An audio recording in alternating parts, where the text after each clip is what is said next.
अस्सलाम वालेकुम student. FSc part 1 chemistry जिसमें हमने फर्स्ट चैप्टर शुरू किया हुआ है और इसमें आज हम स्टडी करेंगे आयन को। आयन में सबसे पहले मैं आपको इसके मीनिंग, उसके बाद इसकी डेफिनेशन और एग्जांपल, और इसके बाद हम लास्ट पे स्टडी करेंगे इसकी दो टाइप्स को और उनके दरमियान डिफरेंस को स्टडी करेंगे। तो सबसे पहले शुरू करते हैं आयन मीनिंग। आयन के मीनिंग में आयन मीन्स वांडर, यानी कि आवारागर्द, यानी कि जो आयन है ये आवारागर्द होते हैं।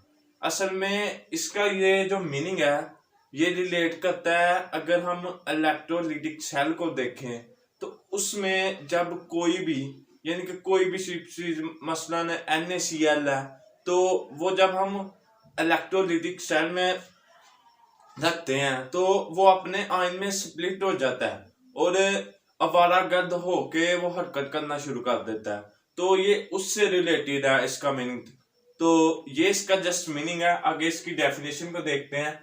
दो species which carry either positive और negative charge are called ion, यानी कि कोई भी स्पीशीज जो कैरी करे, यानी कि जिसके पास हो पॉजिटिव या नेगेटिव चार्ज, उसे हम आयन कहेंगे। यानी कि किसी भी स्पीशी पर अगर कोई चार्ज आ जाए तो हम उसे आयन कहेंगे। आगे एग्जांपल में चलते हैं। एग्जांपल में है सोडियम आयन, इसी तरह chlorine ion H+ Br negative. Student ये वाली मैंने जितनी भी एग्जांपल्स दी हैं ये है मेरे पास यूनिनेगेटिव आयन, यानी कि जिन पर एक ही चार्ज है, और नीचे मैंने दी है डाई, यानी कि जिस पे दो चार्ज है, जिसमें है Fe+2 है, इसी तरह मैग्नीशियम +2 है, इसी तरह ऑक्सीजन O-2 है, इसी तरह Zn+2 है। तो ये थी डाई की एग्जांपल, ये थी इसकी एग्जांपल और डेफिनेशन। आगे ये इसका बहुत कम पूछा जाता है, इसमें मोस्ट इंपॉर्टेंट जो क्वेश्चन पूछा जाता है वो उसके दरमियान डिफरेंस है, और डिफरेंस में हम कुछ चीजें को स्टडी करेंगे, वो शॉर्ट क्वेश्चन के तौर पर पूछी जाती हैं। तो उनको स्टडी करने के लिए हम बोर्ड के अगले हिस्से की तरफ चलते हैं। तो जी स्टूडेंट, हमने पिछले हिस्से में एग्जांपल और डेफिनेशन और उसके मीनिंग को स्टडी किया इनके। अब इसका जो मोस्ट इंपॉर्टेंट पार्ट है वो है इसकी टाइप्स। हमारे पास आयन की दो टाइप्स हैं, एक पॉजिटिव और एक है नेगेटिव। हमने एग्जांपल्स में देखा था कि हमारे पास दो तरह के आयन थे, एक थे जिन पर पॉजिटिव चार्ज था और एक वो थे जिन पर नेगेटिव चार्ज था। तो ये थे दो तरह के, एक नेगेटिव और एक पॉजिटिव। स्टूडेंट, आयन से पहले हमने मॉलिक्यूल और उससे पहले हमने एटम को स्टडी किया। इसमें भी मैं आयन को एक्सप्लेन करने से पहले आपको बता दूं कि हमारे पास जो एटम होता है, यानी कि जो मेरे पास एक एटम है, उसमें जो इलेक्ट्रॉन के नंबर और जो प्रोटॉन के नंबर हैं वो इक्वल होते हैं। The number of electron and proton are equal. तो जब उनके नंबर इक्वल होंगे वो उसकी उस हालत को हम कहते हैं कि ये एटम है।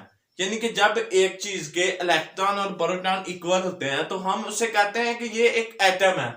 तो जब एक एटम में से लॉस ऑफ इलेक्ट्रॉन होगा, यानी कि लॉस ऑफ इलेक्ट्रॉन होगा, तो वो बना देगा पॉजिटिव आयन।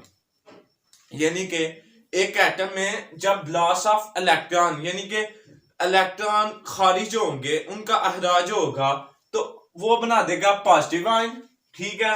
और जब गेन ऑफ इलेक्ट्रॉन होगा, यानी कि वो इलेक्ट्रॉन को हासिल करेगा, तो हमारे पास बन जाएगा नेगेटिव आयन। इसीलिए इसकी दो टाइप्स है, नेगेटिव और पॉजिटिव। तो मैंने कहा कि लॉस ऑफ इलेक्ट्रॉन, जब लॉस होगा तो प्रोटॉन ज्यादा हो जाएंगे और इलेक्ट्रॉन कम हो जाएंगे। तो यही चीज है कि जो हमारे पास पॉजिटिव आयन है उसमें प्रोटॉन के नंबर ज्यादा होंगे और इलेक्ट्रॉन के कम होंगे। और इसी तरह नेगेटिव आयन में देखें तो उसमें गेन होगा, इलेक्ट्रॉन ज्यादा हो जाएंगे और प्रोटॉन कम हो जाएंगे, क्योंकि उसमें गेन होगा और इलेक्ट्रॉन की तादाद ज्यादा हो जाएगी बनिस्बत इस केस में प्रोटॉन की ज्यादा हो जाएगी। तो ये थी इसकी दो टाइप्स, और इसमें प्रोटॉन के नंबर के हिसाब से हमने इसे डिफाइन किया। आगे है जो पॉजिटिव आयन है इनको हम कटायन भी कहते हैं, और नेगेटिव आयन है इन्हें हम अनायन भी कहते हैं। ये इसका नेम है। ये नेम इसका किस वजह से बना, इसके लिए मैं आपको एक्सप्लेन करता हूं। फॉर एग्जाम्पल मेरे पास ये एक इलेक्ट्रोलिटिक सेल है।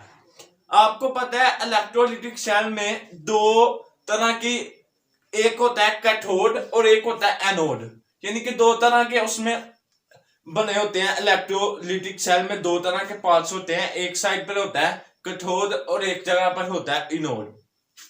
जो कैथोड होता है उस पे होता है नेगेटिव और एनोड पर पॉजिटिव, और जो कैथोड है नेगेटिव होने की वजह से वो पॉजिटिव को अट्रैक्ट करता है, यानी कि जिन आयन पे पॉजिटिव चार्ज होगा वो कैथोड की तरफ जाएंगे, और कैथोड जब पॉजिटिव चार्ज उनकी तरफ जा रहे हैं तो कैथोड से हमसे लफ्ज डिराइव हुआ है कटायन, कैथोड से कटायन। और इसी तरह एनोड है वो नेगेटिव को अट्रैक्ट करता है और उसके पास नेगेटिव आते हैं, तो जो एनोड है उससे लफ्ज हमारे पास आया उनाइन।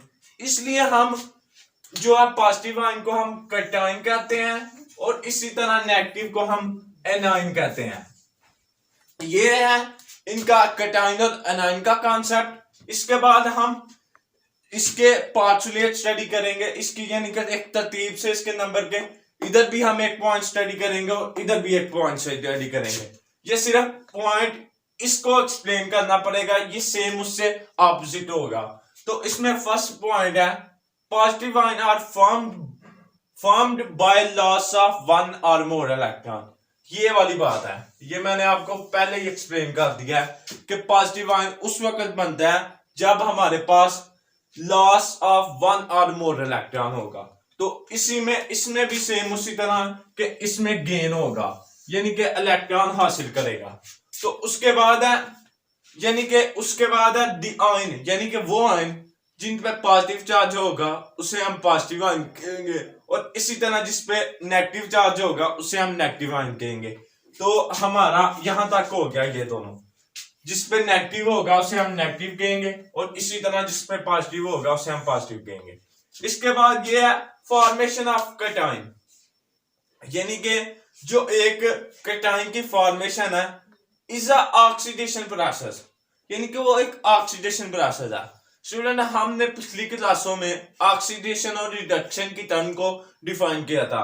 ऑक्सीडेशन हमें पता है कि loss of electron is called oxidation, और इसी तरह रिडक्शन जो फॉर्मेशन ऑफ एनायन है इज अ रिडक्शन प्रोसेस, और रिडक्शन हम कहते हैं गेन ऑफ इलेक्ट्रॉन को रिडक्शन कहते हैं। तो इस वजह से हम कहेंगे formation of cation is a oxidation process. Oxidation इसे इसलिए कहते हैं कि ऑक्सीडेशन कहते हैं लॉस ऑफ इलेक्ट्रॉन को ऑक्सीडेशन, और गेन ऑफ इलेक्ट्रॉन को हम रिडक्शन कहते हैं। इसके बाद है size of a cation is smaller than the parent atom, यानी कि जो एक कटायन है, यानी कि हमारे पास जो एक पॉजिटिव आयन है उसका साइज जो है स्मॉलर देन होगा पेरेंट एटम से। यानी कि जब हमारे पास एक एटम था उसका जो साइज था हमारे पास, जब वो इलेक्ट्रॉन लॉस कर देगा उसके बाद जो उसका साइज आएगा वो जो है स्मॉलर होगा, यानी कि एटम के साइज से उसका साइज स्मॉलर होगा। स्टूडेंट इस चीज को स्टडी करने के लिए ये मेरे पास एक एनिमेशन है, तो इसमें आप देखें। फर्स्ट नंबर पे मेरे पास है सोडियम। सोडियम के 3 सेल हैं KLM, और इसके लास्ट सेल में है एक इलेक्ट्रॉन। तो ये एक इलेक्ट्रॉन जो है जब ये इलेक्ट्रॉन लॉस करेगा इसके ऊपर +1 चार्ज आ जाएगा, और इसके साथ साथ इसका एक शेल भी लॉस हो रहा है।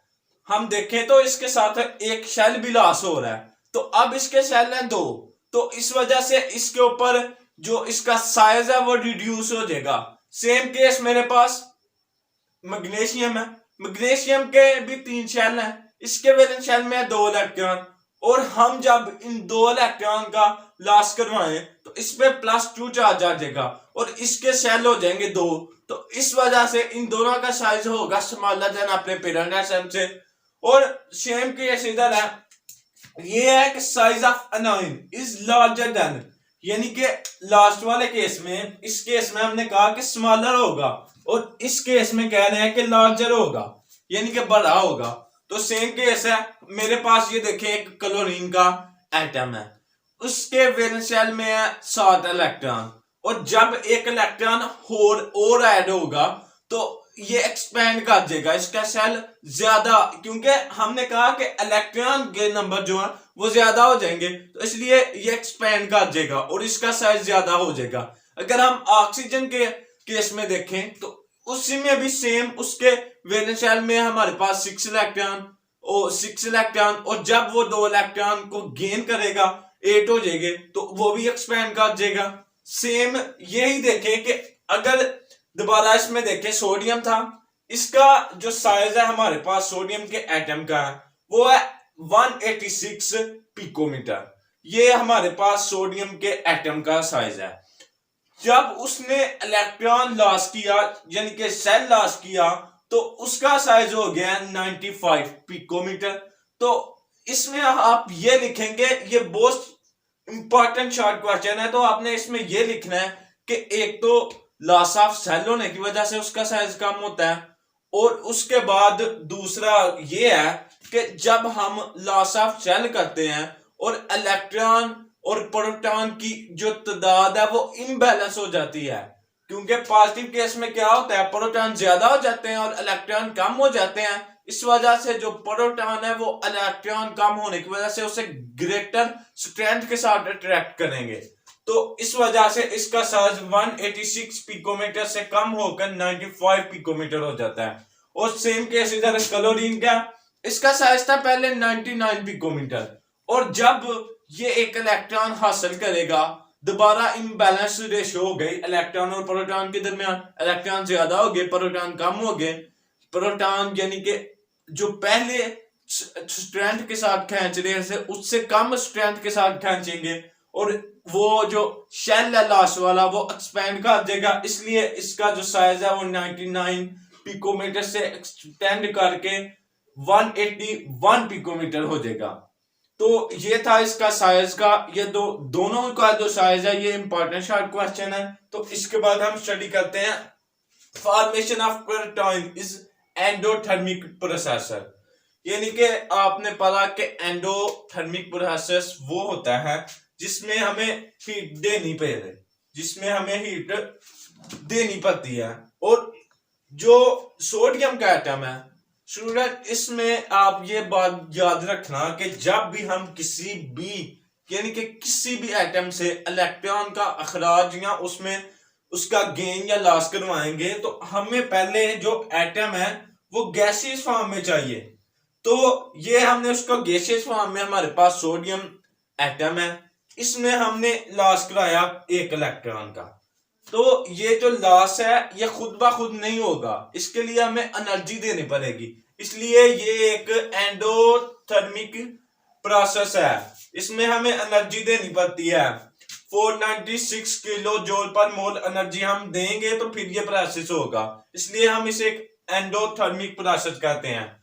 और आगे है हमारे पास formation of an uninegative ion is exothermic process, यानी कि एनाइन के केस में अगर तो यूनिनेगेटिव आयन बन रहा है तो वो एक एक्सोथर्मिक रिएक्शन है, यानी कि एक्सोथर्मिक प्रोसेस है। While formation of a dinegative ion is an endothermic process, यानी कि ये एक एंडोथर्मिक प्रोसेस होगा, इसमें जो है वो हमें एनर्जी देनी पड़ेगी। जब उसका 1 इलेक्ट्रॉन लॉस करेगा यानी कि 1 इलेक्ट्रॉन गेन करेगा, जब वो 1 इलेक्ट्रॉन गेन कर रहा है तो उस वक्त में हमें एनर्जी देनी नहीं पड़ेगी बल्कि एनर्जी रिलीज होगी। लेकिन जब वो दूसरा इलेक्ट्रॉन गेन कर रहा है उस केस में हमें एनर्जी देनी पड़ रही है। स्टूडेंट, इसमें आप ये बात याद रखना कि हमारे पास फॉर एग्जांपल ये एक पॉजिटिव और ये एक नेगेटिव है, ये दोनों अपने यानी कि एक दूसरे को अट्रैक्ट कर रहे हैं, तो इस केस में हमें एनर्जी रिलीज होगी। और जब ये पॉजिटिव हो और ये भी पॉजिटिव हो, यानी कि ये भी पॉजिटिव है और ये भी पॉजिटिव है, तो ये इस केस में ये एक दूसरे को रिपेल करेंगे तो हमें एनर्जी देनी पड़ेगी।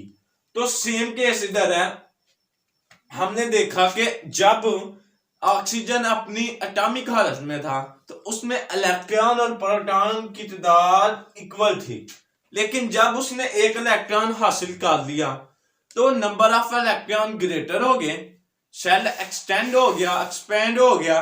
तो फिर जब हम दूसरा इलेक्ट्रॉन ऐड करेंगे, number of electron is also greater in a uninegative ion, और जब हम एक और इलेक्ट्रॉन ऐड करवाएंगे तो वो जो इलेक्ट्रॉन पहले से मौजूद है जो ज्यादा है वो उसे रिपेल करेंगे, तो इस वजह से हमें एनर्जी देनी पड़ेगी, और जब हम एनर्जी देंगे तो फिर ही ये इलेक्ट्रॉन हासिल करेगा। तो इसलिए the formation of a dinegative ion is endothermic reaction and endothermic process, and the formation of a uninegative ion is exothermic process. तो ये था एंडो और एक्सो। इसके बाद है मेटल। स्टूडेंट, हमारे पास पीरियोडिक टेबल में जितनी भी मेटल है उनकी लो आयोनाइजेशन एनर्जी होती है। लो आयोनाइजेशन एनर्जी से मुराद ये है कि वो लॉस ऑफ इलेक्ट्रॉन करती हैं, और जब वो लॉस ऑफ इलेक्ट्रॉन करेंगे तो वो क्विटाइन बनाएंगी। तो सेम इधर है, हमारे पास जो नॉन मेटल है उनकी हाई इलेक्ट्रॉन अफिनिटी होगी, और हाई इलेक्ट्रॉन अफिनिटी से मुराद ये है कि वो गेन ऑफ इलेक्ट्रॉन करेंगे, और गेन ऑफ इलेक्ट्रॉन क्या है हमारे पास, गेन ऑफ इलेक्ट्रॉन से वो हमारे पास अनाइन बनाएंगी। तो इसके बाद है आप पॉजिटिव आयन में कैरी 1 +1 हो सकता है, +2 और +3 एंड मोर देन चार्ज, यानी कि एक जो पॉजिटिव आयन है वो हमारे पास वो +1 भी हासिल कर सकता है, वो +2 भी हासिल कर सकता है, वो +3 भी हासिल कर सकता है, और सेम जो नेगेटिव है वो +1 और -1 -2 और -3 एंड मैनी मोर, यानी कि वो इस तरह के चार्जेस हासिल कर सकता है। लेकिन ये चार्जेस किस लिहाज से हासिल करता है, तो इसमें है डिपेंडिंग, यानी कि चार्ज जो है वो डिपेंडिंग होंगे अपॉन द नंबर, यानी कि वो नंबर पर डिपेंड करेंगे। किसके नंबर पर डिपेंड करेंगे, of electron lost by the atom, यानी कि जितने इलेक्ट्रॉन लॉस्ट करेगा, जितने इलेक्ट्रॉन का लॉस होगा एक एटम से, उतना ही चार्ज इस पे आएगा। सेम केस इधर है कि depending upon the number of electron gained, यानी कि कितने भी वो इलेक्ट्रॉन हासिल करेगा उसी तरह उसके ऊपर नेगेटिव में चार्ज आएगा। तो ये था स्टूडेंट आज का हमारा टॉपिक जिसमें हमने आयन को स्टडी किया।